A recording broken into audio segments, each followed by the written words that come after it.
La solution la plus simple consiste à ce que la personne publique autorise elle-même la suspension de l'exécution du contrat en cas de recours contre celui-ci. Dans ce cas, l'absence de disponibilité des financements ne suscite pas de difficulté puisque le partenaire privé n'est pas tenu de poursuivre l'exécution du contrat.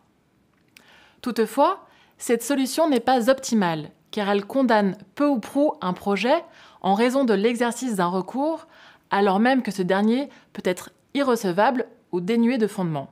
Le cas de la suspension ne devrait être réservé que pour les cas où l'illégalité invoquée paraît sérieuse et semble compromettre le contrat. En cas contraire, il serait préférable que le partenaire privé reste tenu de poursuivre l'exécution du marché. Afin de pallier ces difficultés et de permettre le tirage sur la dette, la pratique a développé la conclusion, à côté de celle du marché de partenariat, d'accords ad hoc, appelés accords autonomes ou accords indemnitaires, conclus entre la personne publique, le partenaire privé et les prêteurs, en vue de définir à l'avance les conditions d'indemnisation du partenaire privé et des prêteurs en cas d'annulation du marché de partenariat. En contrepartie de cet engagement d'indemnisation, les prêteurs s'engagent à renoncer à la condition préalable au tirage relative au caractère définitif du marché de partenariat et à mettre à disposition du partenaire privé les crédits en vue de financer le projet.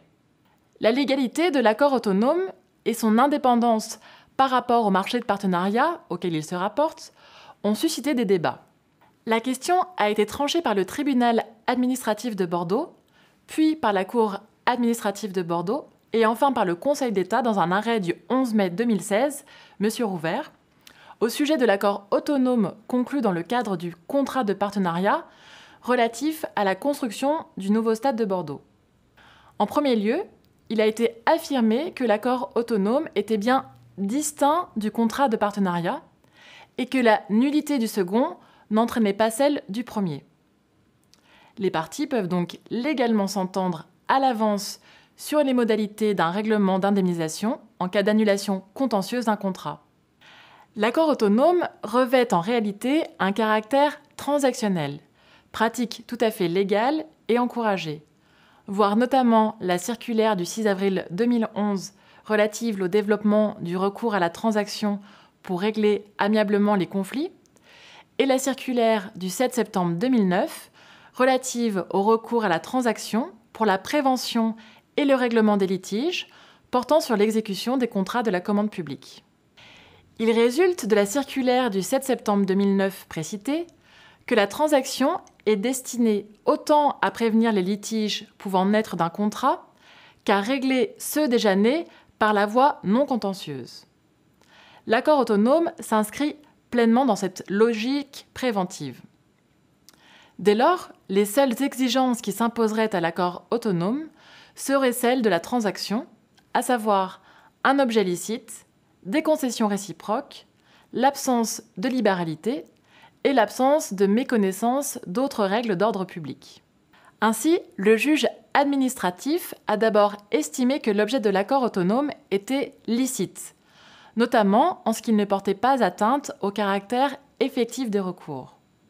En effet, il ne fait pas obstacle à ce que le juge prononce, le cas échéant, la nullité du contrat et à ce que cette annulation produise ses effets.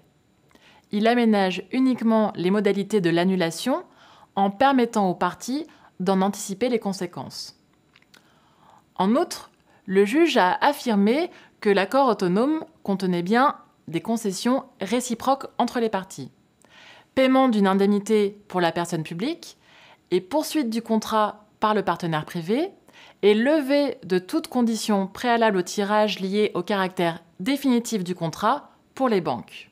Enfin, le juge a estimé que l'accord autonome ne constituait pas une libéralité violant le principe selon lequel une personne publique ne doit jamais payer une somme qu'elle ne doit pas. Ainsi, lorsque le juge administratif examine la légalité d'une clause d'indemnisation du cocontractant de l'administration prévue en cas de résiliation anticipée de ces derniers, il veille à ce que les sommes versées ne soient pas manifestement disproportionnées par rapport au montant du préjudice résultant pour le titulaire du contrat des dépenses qu'il a exposées et du gain dont il a été privé. C'est au regard de ce principe que le juge administratif a estimé que l'accord autonome relatif au Stade de Bordeaux ne constituait pas une libéralité. Sur cette base, l'accord autonome doit donc prévoir des mécanismes permettant de garantir que le partenaire privé et les banques ne seront pas indemnisés au-delà de leur préjudice. Pour ce faire, il est possible d'annexer à l'accord autonome le calendrier de décaissement prévu pour financer le contrat et d'informer la personne publique sur l'objet de chaque tirage intervenant. En outre, pour s'assurer que la personne publique paie vraiment le coût de l'ouvrage tel qu'il lui est remis et éviter tout risque que les sommes versées soient considérées comme une libéralité, il peut être opportun de faire constituer par le partenaire une garantie dont l'objet serait de garantir le paiement des éventuels coûts de remise en état de l'ouvrage ou de son achèvement.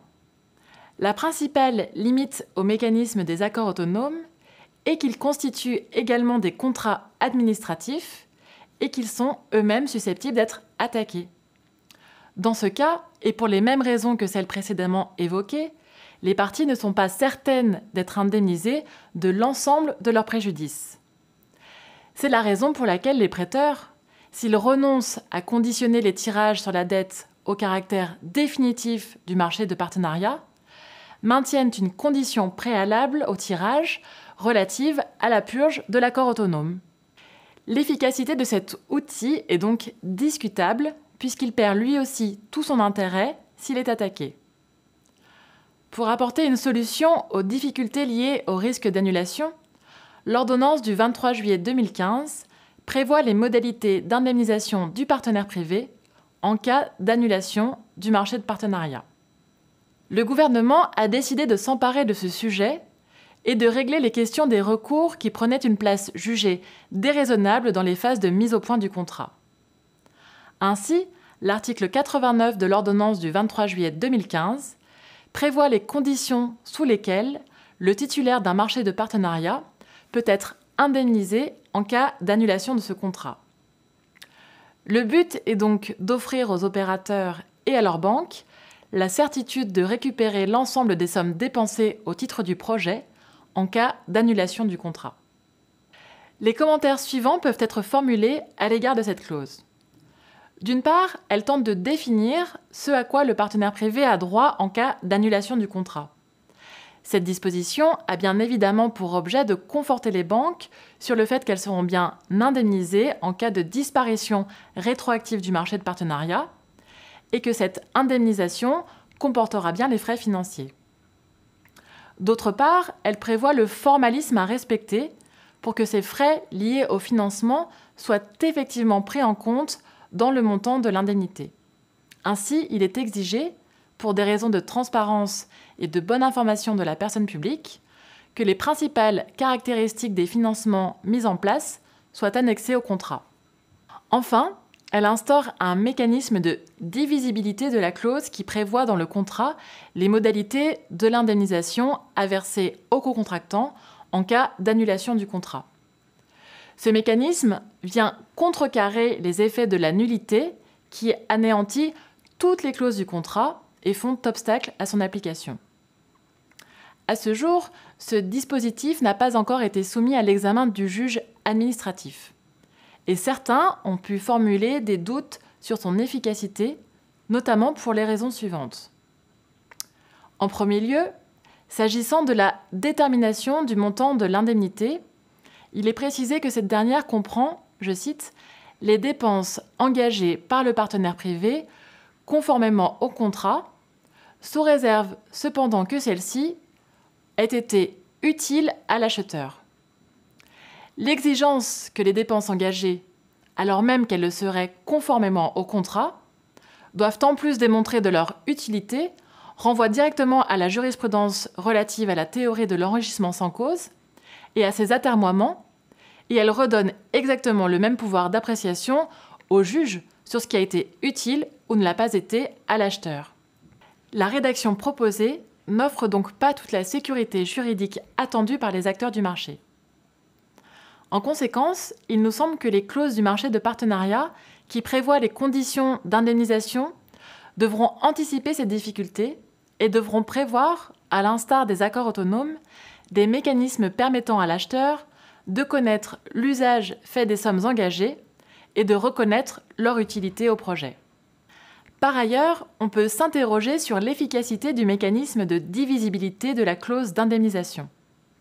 En effet, la clause pourrait être attaquée en tant que telle, ce qui remettrait donc en cause son éventuelle survie si le recours prospérait. En conséquence, il y a des chances que l'objectif fixé par les rédacteurs de l'ordonnance du 23 juillet 2015 ne soit pas entièrement atteint sur le sujet des recours et que l'annulation du marché de partenariat ou de sa clause divisible continue à être perçue comme un risque non sans effet pour les parties au projet.